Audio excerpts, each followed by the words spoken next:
ಏನಾಯಿತು ಅಂತ ಅಂದರೆ ರಾಹುಲ್ ಟಿ ನಾಯ್ಕ್ ಅವರು ಒಂದು ಊರಲ್ಲಿ ಹಬ್ಬ ಇತ್ತು ಅಂತ ಅಲ್ಲಿ ಹೋಗಿದ್ದಾರೆ. ಪಕ್ಕದಲ್ಲೇ ಒಂದು ಊರಲ್ಲಿ ಅಲ್ಲಿ ಹಬ್ಬ ಇತ್ತು ಅಂತ ಹೋಗಿರೋನು ಅಲ್ಲಿ ಯಾವುದೋ ಇಬ್ಬರು ಹುಡುಗರು ಹೊಡೆದ್ಬಿಟ್ಟು ಅವನ್ನ ಮಲಸಿದ್ದಾರೆ. ಅದಾದಮೇಲೆ ನಮ್ಮ ಭುವನೇಶ್ ನಾಯ್ಕ್ ಅವರು ಹೋಗಿದ್ದಾರೆ. ಅಲ್ಲಿ ಹೋಗಿಬಿಟ್ಟು ತಕ್ಷಣ ಅವ್ರ ಕಣ್ಣಲ್ಲಿ ಕಾಣಿಸಿದ್ದು ರಾಹುಲ್ ಟಿ ನಾಯ್ಕ್ ಅವರು ಮಲಗಿದ್ದಾಗ ಅಣ್ಣ ಏನಾಯಿತು ಅಂತ ಕೇಳೋಕ್ಕಂತ ಹೋಗಿದ್ದಾರೆ. ಆ ಟೈಮಲ್ಲಿ ನೀನೇ ಹೊಡೆದಿದ್ಯಾ, ನೀನೇ ಇದೆಲ್ಲ ಮಾಡಿಸಿರೋದು, ಅದು ಅವರೆಲ್ಲ ನಿನ್ನೆ ನಿನ್ನ ಫ್ರೆಂಡ್ಸೇ ಅವರು ಅಂತ ಹೇಳಿಬಿಟ್ಟು ಅವನ ಮೇಲೆ ಸಂಶಯ ಪಡೋಕ್ಕೆ ಸ್ಟಾರ್ಟ್ ಮಾಡಿದ್ದಾನೆ. ಆದರೂ ಭುವನೇಶ್ ನಾಯ್ಕ್ ಅವರು ಕೂಡ ನಾನಲ್ಲ ಅಣ್ಣ, ನಾನು ಮಾಡಿಲ್ಲ, ನಿಮ್ಮ ಜೊತೆನೇ ಇರ್ತೀನಲ್ಲ, ನನ್ನ ಮೇಲೆ ಏನಕ್ಕೆ ಡೌಟ್ ಪಡ್ತಿದ್ದೀರಾ ಅಂತ ಹೇಳಿದ್ದಾನೆ. ಆದರೂ ಕೂಡ ಅದೇನು ವಿಚಾರಿಸ್ದಂಗೆ ನಮ್ಮ ಭುವನೇಶ್ ನಾಯ್ಕ್ ಅವರು ಅವನ್ನ ಕರ್ಕೊಂಡೋಗ್ಬಿಟ್ಟು ಹಾಸ್ಪಿಟ್ಲಲ್ಲಿ ಚಿಕಿತ್ಸೆ ಎಲ್ಲ ಮಾಡಿಸ್ಕೊಂಡು ಮತ್ತೆ ವಾಪಸ್ ಕರ್ಕೊಂಬಂದಾನೆ ಊರಿಗೆ, ಕೂಗನಹಳ್ಳಿ ತಾಂಡಗೆ. ಅದಾದಮೇಲೂ ಕೂಡ ಒಂದು ನೆಕ್ಸ್ಟ್ ಡೇನೇ ರಾಹುಲ್ ನಾಯ್ಕ್ ಅವರು ಮನೆಗೆ ಬಂದುಬಿಟ್ಟು ಜಗಳ ಕೂಡ ಮಾಡಿದ್ದಾನೆ. ಅವನಲ್ಲಿ ಭುವನೇಶ್ ನಾಯ್ಕ್ ಅವರು ಅವನು ನನಗೆ ಹೊಡೆಸಿರೋರು ಅವ್ರ ಫ್ರೆಂಡ್ಸು ಅವರೇ ಹೊಡೆಸಿರೋದು, ಅವನೇ ಹೇಳಿಸ್ಬಿಟ್ಟು ಹೊಡೆಸಿರೋದು ಅಂತ ಹೇಳಿಬಿಟ್ಟು ಧಮಕಿ ಹಾಕಿದ್ದಾನೆ. ಆಮೇಲೆ ಊರಲ್ಲಿ ಅಕ್ಕಪಕ್ಕದ ಮನೆಯವರು ನಮ್ಮ ಪೇರೆಂಟ್ಸ್ ಇದ್ದವರು ಹೇಳಿ ಕಳಿಸಿದ್ದಾರೆ, ಅವನೇನು ಯಾಕೆ ಈ ಥರ ಮಾಡ್ತಾನೆ, ಅವ್ನು ಯಾವ ದೇಶ ಇಟ್ಕೊಂಡು ಇನ್ಮೇಲೆ ಈ ಥರ ಮಾಡ್ತಾನೆ, ಅವನ ಮೇಲೆ ಈ ಥರ ಮಾಡಿದ್ರೆ ಎಷ್ಟೋ ಕೇಸ್ ಆಗ್ತಿತ್ತು, ಈ ಥರ ಯಾವುದೇ ಥರ ಅವನ ಮೇಲೆ ಡೌಟ್ಸ್ ಪಡೋ ಥರ ಯಾವುದೂ ಇಲ್ಲ ಅಂತ ಹೇಳಿಬಿಟ್ಟು ಕಳಿಸಿದ್ದಾರೆ. ಆದರೂ ಕೂಡ ಅವನ ಹೊಡಿಲೇಬೇಕು, ಅವನ್ನ ಹೊಡೆದು ಸಾಯಿಸಲೇಬೇಕು ಅನ್ನೋ ಇದರಲ್ಲಿ ಉದ್ದೇಶದಿಂದ ಅವನ 3 ದಿನದಿಂದ ಅವನ್ನ ಫಾಲೋ ಮಾಡಿಬಿಟ್ಟು ಕೊನೆಗೆ ಶನಿವಾರ 22ನೇ ತಾರೀಕು ಬೆಳಗ್ಗೆ 11:30 ಭುವನೇಶ್ ನಾಯ್ಕ್ ಅವ್ರನ್ನ ಜೊತೆ ಕರ್ಕೊಂಡು ಹೋಗ್ಬಿಟ್ಟು ಅವನ ನೈಸ್ ಮಾಡಿಬಿಟ್ಟು ಇಲ್ಲಿ ಕರ್ಕೊಂಡು ಹೋಗ್ಬಿಟ್ಟು ಊರಿನ ಜನಗಳು ಕೂಡ ನೋಡಿದ್ದಾರೆ ಅವನ ಜೊತೆಯಲ್ಲಿ ಇರೋದು.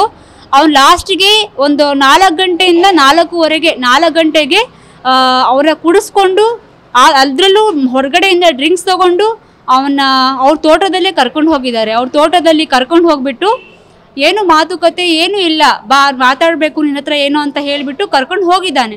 ಬಟ್ ಅಲ್ಲಿ ಏನು ಮಾತಾಡಿಲ್ಲ, ಅವನ ಡ್ರಿಂಕ್ಸ್ ಮಾಡಿಸ್ಬಿಟ್ಟು ಕರ್ಕೊಂಡು ಹೋಗಿದ್ದಾನೆ. ತೋಟದಲ್ಲಿ ಕರ್ಕೊಂಡು ಹೋಗ್ಬಿಟ್ಟು ರಾಹುಲ್ ನಾಯ್ಕ್ ಅವ್ರ ತಂದೆ ತಾಯಿ ಕೂಡ ಅದೇ ಹೊಲದಲ್ಲಿ ಕೆಲಸ ಮಾಡ್ತಿದ್ರಂತ ತೋಟದಲ್ಲಿ. ಬಟ್ ಅವ್ರು ರಾಹುಲ್ ನಾಯ್ಕ್ ಅವರು ಭುವನೇಶ್ ನಾಯ್ಕನ ಹೊಡೆದ್ರೂ ಕೂಡ ಅವ್ರು ಬಂದು ಬಿಡಿಸಿಲ್ಲ. ಅಲ್ಲಿ ಬಿದ್ದಿದ್ರು ಕೂಡ ಅವರು ನೋಡಿಕೊಂಡು ಹಾಗೆ ಹೋಗಿದ್ದಾರೆ ಹೊರತು ಅವನ್ನ ಎತ್ಕೊಂಡು ಹೋಗಿ ಅಲ್ಲಿ ಊರಲ್ಲೂ ಕೂಡ ಯಾರಿಗೂ ಹೇಳೋದಿಲ್ಲ. ಅಂದರೆ ಅವ್ರು ಅಂದ್ಕೊಂಡಿದ್ದಾರೆ ಸತ್ತೇ ಹೋಗಿದ್ದಾನೆ, ಸಾಯಿಸೋ ಥರ ಹೊಡೆದಿದ್ದಾನೆ ಇನ್ನು ಸತ್ತೇ ಹೋಗಿದ್ದಾನೆ, ನಾವು ಇಲ್ಲಿಂದ ಬಿಟ್ಟು ಹೋದ್ಮೇಲೆ ಅಲ್ಲಿನ ವಿಚಾರ ಎಲ್ಲ ತಿಳ್ಕೊಂಡು ಅದಾದಮೇಲೆ ಮುಂದಿನ ಏನಿದೆ ಅಂತ ನೋಡ್ಕೊಳ್ಳೋಣ ಅಂತ ಅಂದ್ಕೊಂಡು ಹೋಗಿರೋದು.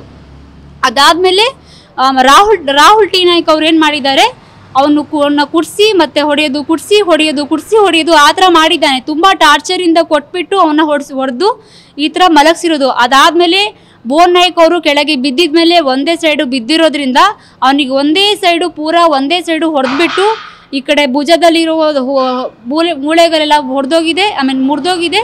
ತಲೆಯಲ್ಲಿರೋ ನರಗಳು ಕೂಡ ಕಟ್ಟಾಗ್ಬಿಟ್ಟಿದ್ದಾವೆ. ಇವಾಗ ಅವ್ನು ಮಾತಾಡೋ ಪರಿಸ್ಥಿತಿಲೂ ಇಲ್ಲ ಕೂಡ. ಇವಾಗ ನಾವು ಇಲ್ಲಿ ಶಿವಮೊಗ್ಗದಲ್ಲಿರೋ ಅಮೃತ ಲೈಫ್ ಲೈನ್ ಅಲ್ಲಿ ಕರ್ಕೊಂಬಂದಿದ್ದೀವಿ. ಇಲ್ಲಿರೋ ಡಾಕ್ಟರ್ಸು ಕೂಡ ಚೆನ್ನಾಗಿ ನೋಡಿದ್ದಾರೆ, ಚೇತನ್ ಅವರಂತ ಅವರೆಲ್ಲ ಚೆನ್ನಾಗಿ ನೋಡಿದ್ದಾರೆ. ಯಾಕೆ ಹೇಳ್ಬೇಕು ಸುಳ್ಳು, FIR ಎಲ್ಲ ಆಗಿದೆ. ನಿನ್ನೆ ಹೋಗ್ಬಿಟ್ಟು ನಾವು ಕೂಡ ಬೆಂಗಳೂರಿಂದ ಭಾನುವಾರ ಮಾರ್ನಿಂಗ್ ಬಂದಿದ್ದು. ಅದು ವಿಚಾರ ಕೇಳಿದ ತಕ್ಷಣನೇ ಮಾರ್ನಿಂಗ್ ಬಂದ ತಕ್ಷಣ ಡೈರೆಕ್ಟ್ ನಾ ಹಾಸ್ಪಿಟಲಿಗೆ ಬಂದು ಆಮೇಲೆ ಇಲ್ಲಿ ಪೊಲೀಸರು ಇನ್ವೆಸ್ಟಿಗೇಷನ್ ಮಾಡೋಕ್ಕೆ ಬಂದಾಗ ಸ್ಟೇಟ್ಮೆಂಟ್ ತೊಗೊಳಕ್ಕೆ MNC ಎಲ್ಲ ಕೂಡ ಆಗಿತ್ತು. ಆಮೇಲೆ ಅರೆಸ್ಟು ಅವನು ಮಾರ್ನಿಂಗ್ ಆ್ಯಕ್ಚುಲಿ ಈ ನೈಟ್ ಎಲ್ಲ ಘಟನೆ ಆದಮೇಲೆ ಅವನು ಹೊಡೆದು ಸಾಯಿಸಿ ಹೋಗಿದ್ಮೇಲೆ ಅದಾದಮೇಲೆ ಎಲ್ಲಿ ನಮ್ಮನ್ನು ಸಾಯಿಸ್ಬಿಡ್ತಾರೆ ಅನ್ನೋ ಇದರಲ್ಲಿ ಅವ್ರ ತಂದೆ ತಾಯಿ ಮತ್ತು ರಾಹುಲ್ ಟಿ ನಾಯ್ಕ್ ಅವರು ಮನೆ ಬಿಟ್ಟು ಹೊರಗಡೆ ಹೋಗ್ಬಿಟ್ಟಿದ್ರು. ಮನೆ ಬಿಟ್ಟು ಎಲ್ಲೋ ಬಚ್ಚಿಡ್ಕೊಂಡ್ಬಿಟ್ಟಿದ್ರು. ಅವರು ಊರಲ್ಲಿ ಇರಲಿಲ್ಲ. ಅವರು ಹೆದರ್ಕೊಂಡ್ಬಿಟ್ಟಿದ್ರು. ಭುವನ್ ನಾಯ್ಕ್ ಸತ್ತೋಗಿದ್ದಾರೆ ಅಂದರೆ ಅವ್ರು ಸಾಯಿಸೋದನ್ನೇ ಹೊಡೆದಿದ್ದಾರೆ. ಆ್ಯಕ್ಚುಲಿ ಅವನ್ನ ಸಾಯಿಸಲೇಬೇಕು ಅಂತಲೇ ರಾಹುಲ್ ಟಿ ನಾಯ್ಕರನ್ನ ಕರ್ಕೊಂಡು ಹೋಗಿರೋದು. ಅರೆಸ್ಟ್ ಆಗಿದ್ದಾನೆ. ಇವಾಗ ಎವಿಡೆನ್ಸ್ ಕೂಡ ಸಿಕ್ಕಿದೆ. ನಿನ್ನೆ ಕೂಡ ಇವರೆಲ್ಲರೂ ಬಂದಿದ್ರು ಅಲ್ಲಿಂದ ಆ ಸ್ಪಾಟಿಗೆ ಎನ್ಕ್ವೈರಿ ಮಾಡೋಕ್ಕೆ ಬಂದಿದ್ರು. ಕಂಪ್ಲೇಂಟು ಸರ್ ನ್ಯಾಮತಿ ಪೊಲೀಸ್ ಠಾಣೆಯಲ್ಲಿ ಆಗಿದೆ.